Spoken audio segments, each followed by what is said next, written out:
Aloha everyone. Thank you for joining me. This is the Purple Spirit Healing with Lali. I was waiting for retrograde to be done because there was so many things going on, and I have been busy, and I've been really wanting to make this video about this topic really special. So I took my time with it and really wanted to make something fabulous. So if you haven't already, please subscribe below to my channel, like my videos. So let's start. The topic today is love, the ultimate healer.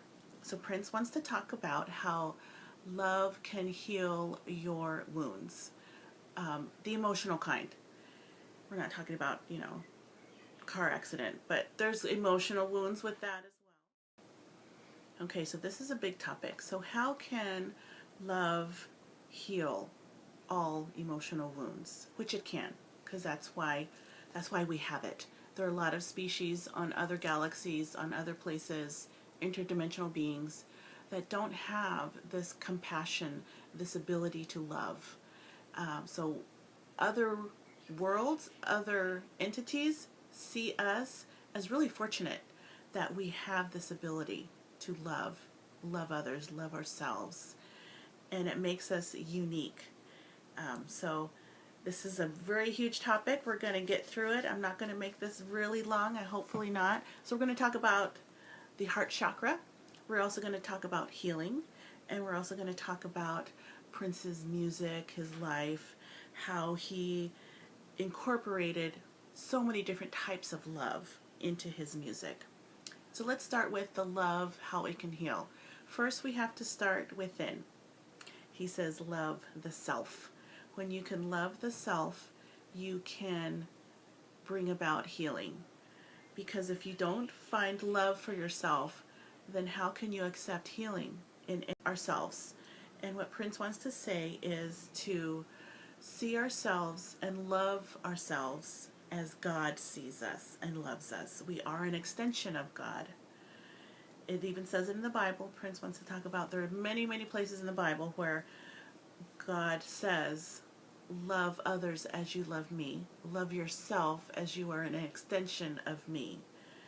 And if we could see ourselves how God sees us, then there's nothing to do but to find love and compassion for ourselves. What we tend to do, myself included, I'm guilty, is we see our flaws. We see the things that don't make us as fabulous and beautiful in the rest of society. We aren't making the big money. We don't live in this fancy house. We aren't tall. We don't, have skinny thighs. We don't have that pretty hair. Whatever the thing is, we don't feel as smart as majority of people in our eyes. But what Prince wants to say is, I see you. So that reminds me of that Avatar movie, with all the blue people. I see you. I see you, meaning I see past of what you see are flaws, but I see the beauty within you. And that's how Prince sees us as well. He talked a lot about, in his music, about songs that talked about loving you, but in a non-physical way. Because I love you and who you are deep within the core of you, and not just how pretty you are on the outside. Beauty is only skin deep. When you get to know somebody that you thought was really gorgeous, and then this guy's like, he's an asshole, but he's so cute, and so you try to justify why you want to keep dating this person. So for us to love ourselves, we can't look at just what we see here. We got to look at what we see and feel inside, which is our heart chakra. We're going to talk about that in a minute. Okay, so now he wants to talk about how to let go and release pain brought on by other people, and how to forgive that pain. So a lot of parts of finding love is also finding forgiveness. Forgiveness for yourself. We are our own worst critics, and we tend to focus on what we did wrong instead of what we did right and what we did that was good. Because so many times, well, I have to be humble. Being humble is is beautiful, and it's all well and good. But that doesn't mean to not celebrate and acknowledge the good that you've done, whether it's monetary success, whether it's bringing some homeless person. You don't have to be giving and get a response back.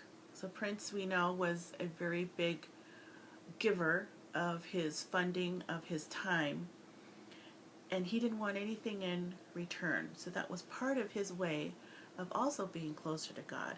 But what he did at the end of the Warner Brother legal battle, he even wrote songs about it. It's in an album. It says, "I love you." And he goes, I'll even let you have some of my wine. Which song was that? There's a song. That he forgave them and he was sending them love. That's how he conquered that situation, that really big, huge life hurdle, challenge, lesson that he came out learning from. And he learned that to heal from that, you had to love, you have to send it love and forgive it. So he healed from it. And so that could be a lesson we could take into our own lives. Sometimes we are born into families that don't give us all the love that we need. Sometimes love from our parents is not unconditional. It is conditions upon you get good grades, you graduate from college, you have an amazing job, you created a wonderful life for yourself, and it looks cookie cutter perfect. And as soon as there's flaws in it, oh, I'm going to pull some of my love away from you and judge it. Judge what you did. And we end up doing that to ourselves. He said anything that happens, you can send it love, especially to yourself. And as well as people, those who have hurt us. So healing from the pain takes time. Lots and lots of time. Because when we get hurt, we get this feeling of all of a sudden you feel less than, you feel weak, you feel vulnerable, and somehow the person who did this to you made you feel smaller, weaker. But that's not the case. The chances are that person actually that did the hurt felt smaller and weaker than you did, and they lashed out at you. But heal it. And the way to stop it from that happening is sending it love, and over and over and over again. And it's not making you less than, it's not making you weaker, it's actually making you stronger. And our society has taught us that isn't the way to be strong, but it actually is. Okay, yes, so these families that we're born into, it's fun, it's an adventure, and sometimes maybe we came into this life realizing, oh, I came to learn love for myself. So maybe that meant I had parents who did not love me as much as I needed love, the unconditional kind of love. Maybe it was a challenge for my parents to find love in an unconditional way because they weren't loved in an unconditional way. See how that cycle goes? Maybe they need you to help them learn that lesson as well. It's all like this. It's this web. So you can be the one to teach yourself unconditional love, and you can also teach your family members the same thing. Amazing, right? Looking at from that point of view. But it's okay to still love them and love them for who they are. So he wants to talk about reincarnation, just a little bit, just a touch.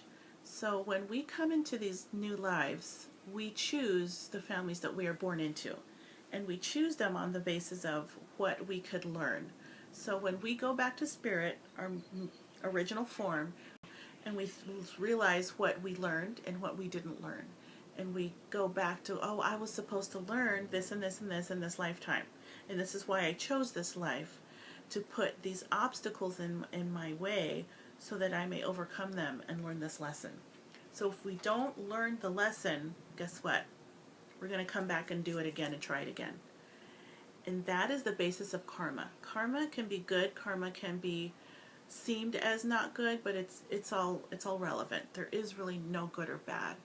But that is actually the true definition of karma, is if we need to come back to another life because we didn't learn the proper lessons that we were supposed to, that we intended ourselves to learn.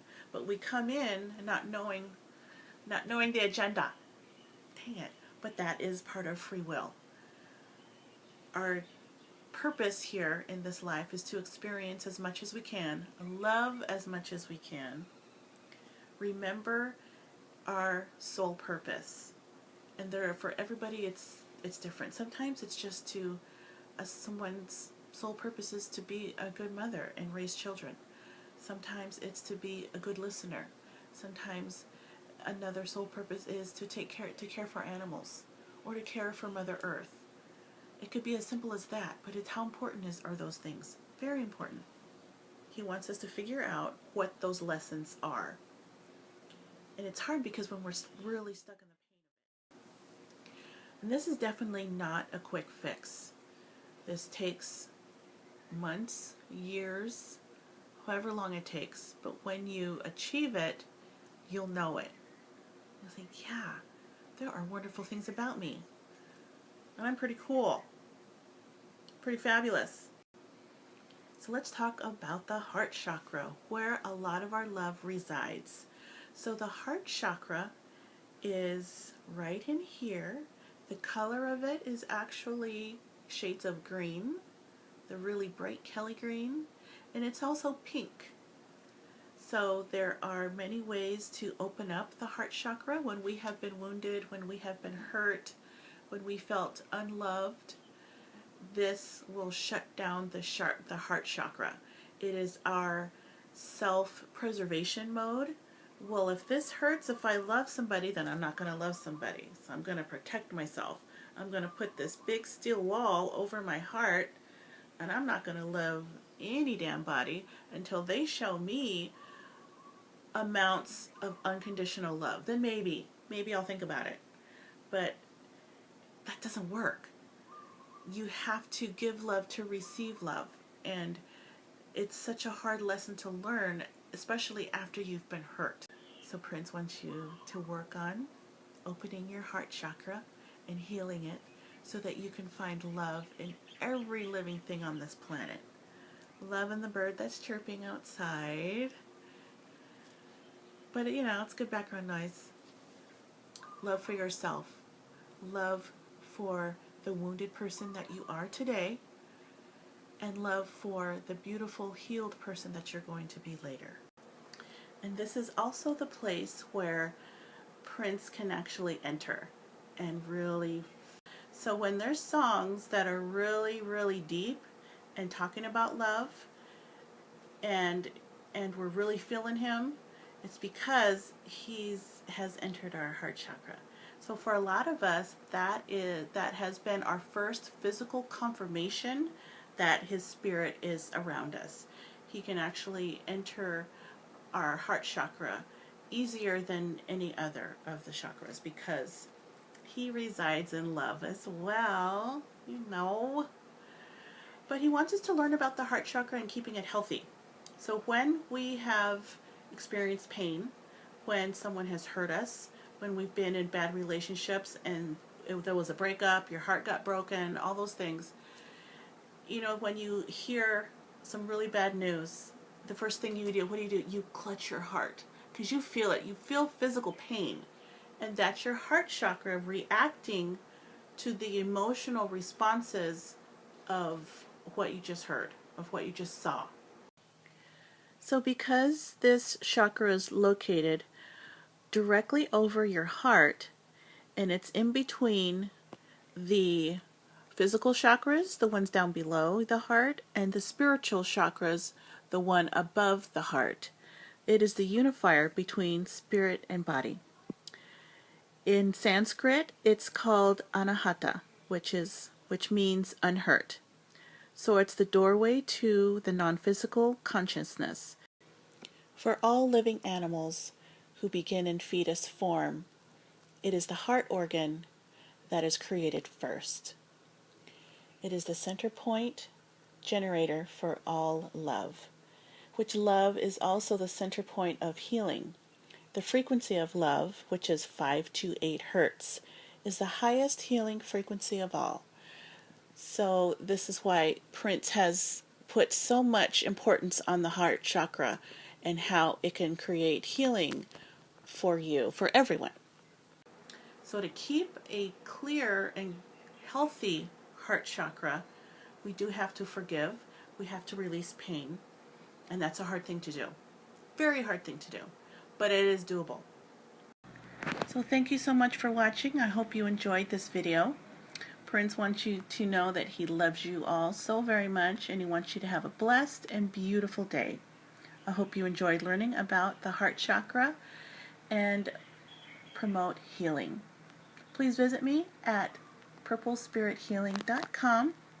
You can see my services there, book a session with me, and we can talk more about healing the chakras, more than just the heart, and talking to Prince.